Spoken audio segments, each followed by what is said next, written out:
Hello, my name is Ammar Gangatiwala. I'm a cloud architect with 20 plus years of experience in software industry, focusing mostly on Azure and Microsoft technology stack. In today's session, I will show you how to create a .NET Core Microservice. In the description section of this video, you will see the path to my GitHub repository, which contains the source code, and you on the description you will also see the step by instruction to follow this video with the code first approach using the entity framework in .NET 7.0. This is the part 1 of the series. We will use the repository pattern with SQL Server database and mock in-memory database. We'll also use the 12 factor app principle which are defined over here on this site. We'll create order microservices step by step. The source code is also available on my GitHub repository. This is the URL for my repository. I will create a new .NET Web API using the CLI command .NET new Web API -n for name order service.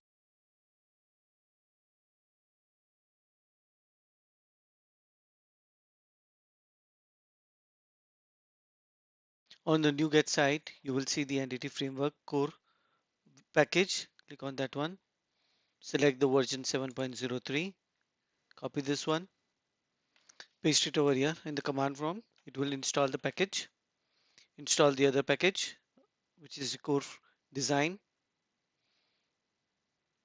Go back and select Enterprise Core Design version 7.03. Copy, paste it over here in the command window. Install this package. Go back and select SQL Server package. Copy version 7.03 of SQL Entity Framework SQL Server package. Install that one. This is a data model for the order. It contains of 3 tables: orders, order item, and shipping address. On this diagram, it shows the relationship between the 3 tables. Open Visual Studio Code.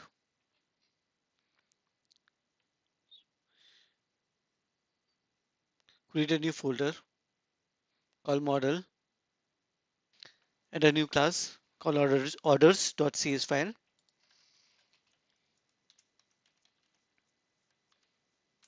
Get the code snippet from my GitHub repository orders.cs, which is in the model folder.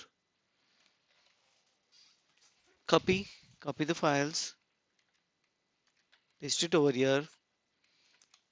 You see it contains three classes: order, shipping address, and order item. It contains the attribute key, which is the primary from the data annotation, namespace, and required field. We'll create another new folder. We'll call it as data. In the data, we'll create another class, new class, order context.cs file. Okay. Order context.cs. Copy the code from my GitHub repository and paste it over here. Okay. Next, I will create an interface which is IOrderRepository. This is my interface for the IOrder repository. These are the methods of my interface. I will create a concrete class for the order repository.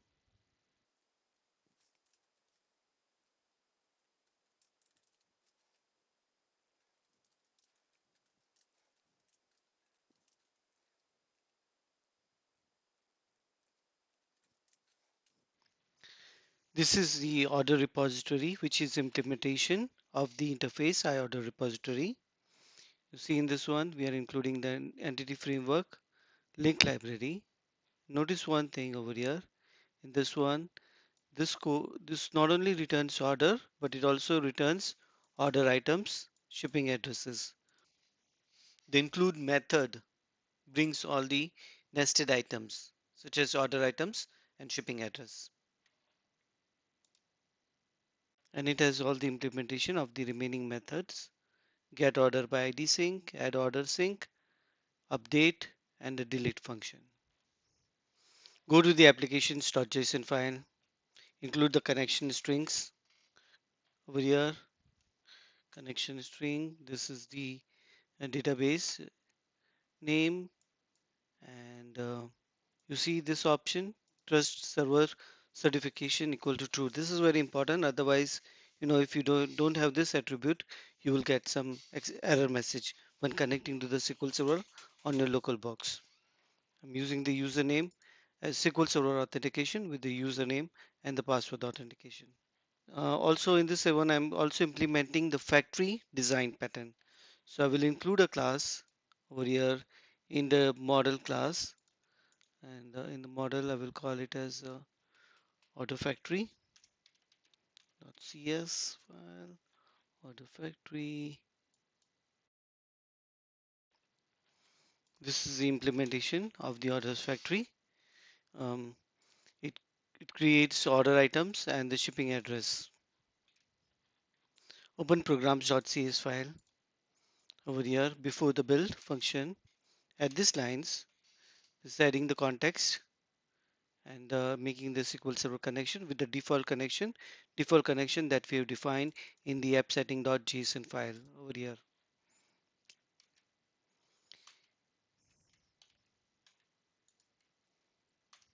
Include the following namespaces to resolve the error: Entity Framework, Entity Framework Core, and the ordered data. And include these two lines after the connection. This is using the dependency injection, and this is the interface, and this is a concrete class for the repository. Okay. Go to the command prompt, put this line .NET EF migration add initial create, enter.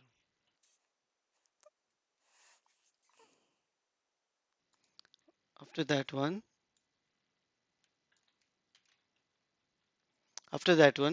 add this line .NET EF database update, enter. This will create the database from the code using the entity framework. This command will create the database management studio. This is our new database, OrdersDB. You see this has created three tables: order item, orders, and shipping address that we have defined in our code, in our .NET C# code. Let's build the code. First we'll use .NET install command, .NET build, build successful, then .NET run. So code is running over here. Copy this one, open the browser, okay, /swagger. Oh, we have not created a controller. So let's create a controller then first. I will go back to my Visual Studio Code. I will open this controller folders. In this one, I will create a new file and I will call this one as order controller. Order controller. Copy this code. This is my controller code over here.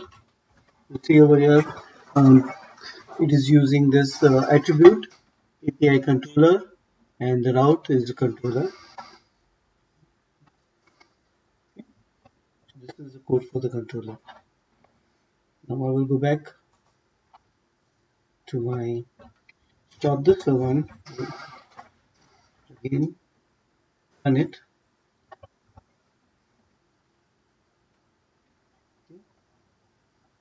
Go back to the browser, refresh the page, Now we are at the controller. Now we have the order controller. In the order controller, you have the get function. In the get, when I will try it out, I will have no records because I have not inserted any records into my database. So here you see that one response body is 0. So let's create some order over here. So create a post method. In the post method, I will delete this one and copy the JSON file,